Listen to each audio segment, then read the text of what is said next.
Hello, friends. Welcome to Creative Medicine. In this lecture, we will learn about Gallbladder.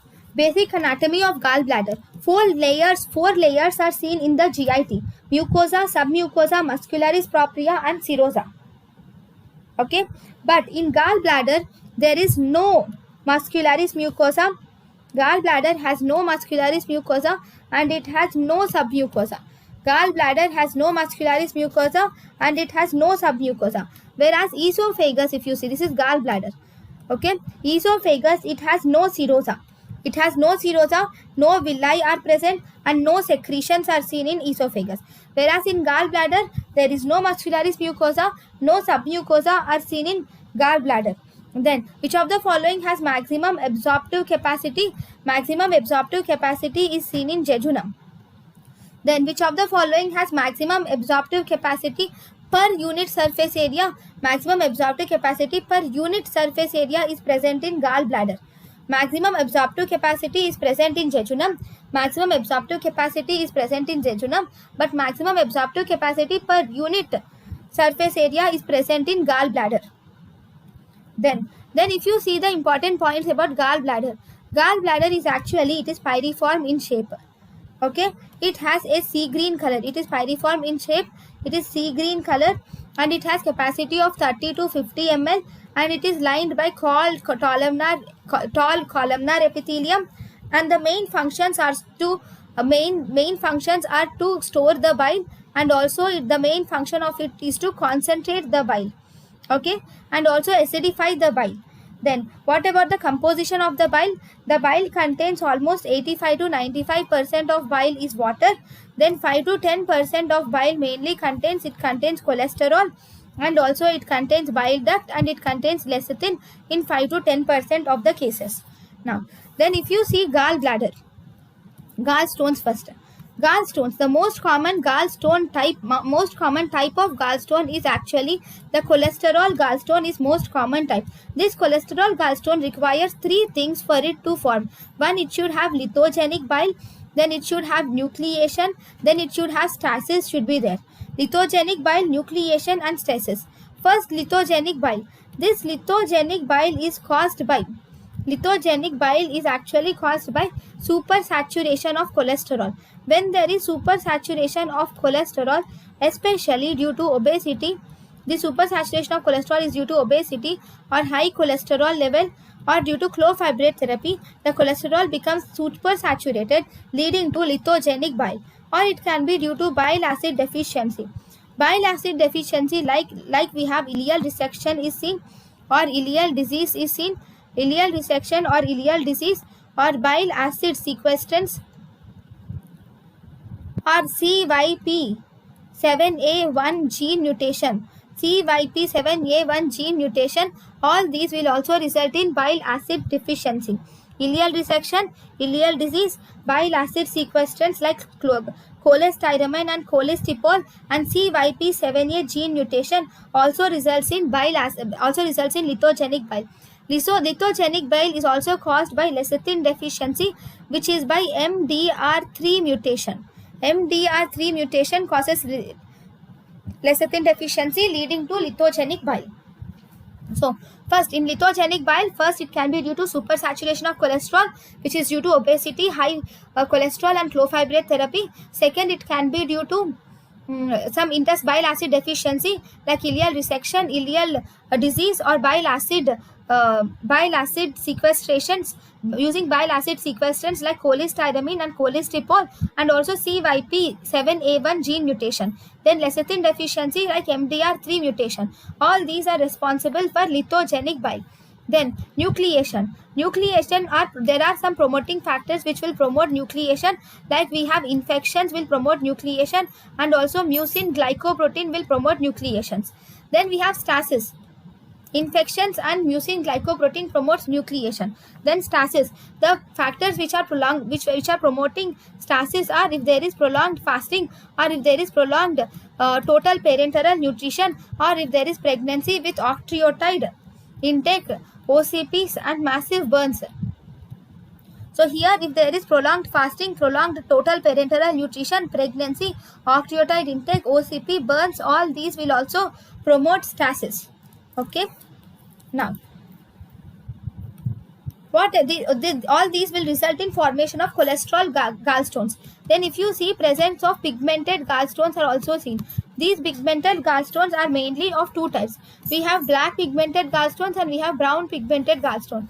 In black pigmented gallstones, it is due to insoluble bile pigment. You see, insoluble bilirubin pigment will result in black pigmented gallstones. So, in insoluble bilirubin pigment, you will see calcium phosphate and calcium bicarbonate polymer will result in black pigment stones. These black pigment stones are actually hard and they are radio opaque. Okay, so these black pigment stones mainly occur due to the hemolytic disorders. In hemolytic disorders, there is increased breakdown of RBC causing increased bilirubin is seen, and thus you will see black pigment stones. And these are seen in hereditary spherocytosis and prosthetic heart valves you will see, and also seen in Gilbert syndrome where you see black pigment stones. So black pigment stones are insoluble bilirubin, calcium phosphate and calcium hydroxide, and hard radio opacity is seen. Here you will see hemolytic diseases and hereditary spherocytosis, and also in prosthetic heart valves and Gilbert syndrome you will see black pigment stones. Then what about brown pigment stones? Brown pigment stones are mainly due to the calcium bilirubinate. They are due to calcium bilirubinate, calcium palmitate. Calcium bilirubinate, calcium palmitate and calcium stearate leads to brown pigment stones. These brown pigment stones are most commonly seen in common bile duct, and these are actually rare in gallbladder. These are most commonly seen in developing countries. Why? Because these mainly occur due to the risk of worm infestations. These occur due to worm infestations like Ascaris or Clonarchus will result in this brown pigment stones. Now, if you see, whenever there is worm infestation, these worms are dead and they are dead product in common bile duct. So, because worms are dead and they are dead product which are present in common bile duct, so then there will be infection of E. coli occurs, and Klebsiella also gets infected, and this infected E. coli and Klebsiella will produce beta glucuronidase is produced. These glucoglucuronidase will convert conjugated bilirubin to unconjugated bilirubin, and thus this unconjugated bilirubin will result in brown stones. Okay, now if you see the commonly asked questions, what is the most common type of gallstone worldwide? Cholesterol stone is most common type of gallstone, but if mixed stones are given, then mixed stones should be the answer, followed by cholesterol gallstones.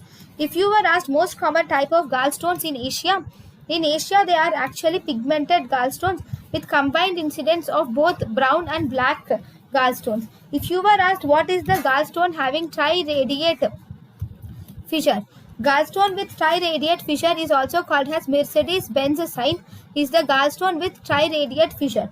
Then we have gallstone with biradiate fissure. Gallstone with biradiate fissure is called as Siegel sign, is the gallstone with biradiate fissure. Then if you see the investigations, in the investigation of choice for gallstones is for acute cholecystitis and also acute acalculous cholecystitis, and also for chronic cholecystitis, the investigation of choice is actually ultrasonography. Then if you see what is the gold standard investigation for diagnosis of acute cholecystitis is, this is HEDA scan is the gold standard investigation for diagnosing acute cholecystitis. Then diagnostic criteria for acute cholecystitis in HEDA scan is, in HEDA scan actually non-visualization of gallbladder is the diagnostic criteria for acute cholecystitis. Then let us learn some important points about acute cholecystitis. So, acute cholecystitis is mainly characterized by right abdominal pain, right upper quadrant pain will be seen. So, there will be right upper quadrant pain will be seen with fever, leukocytosis will be seen in the patient. And this is minimum duration of this cholecystitis will be around 24 hours. and this is not relieved at all. This is not relieved on its own. It is not relieved on its own. And when the right costal cartilage is pressed, if you press the right ninth costal cartilage, if you press, then the patient will have pain, or there will be a catch in inspiration. There will be a catch in inspiration, which is called as Murphy's sign. Okay, and also in the scapula, especially in the scapula. Okay, in the scapula, you will see at the lower part of the scapula, when you there will be a hypoesthesia is seen. Hypoesthesia is seen at the inferior angle of scapula. This hypoesthesia at the inferior angle of scapula is called as Boas sign. Okay, next, for cholecystitis we have a guidelines called as Tokyo's guidelines. These Tokyo's guidelines are mainly used for assessment of diagnosis, severity and management of acute cholecystitis and cholangitis.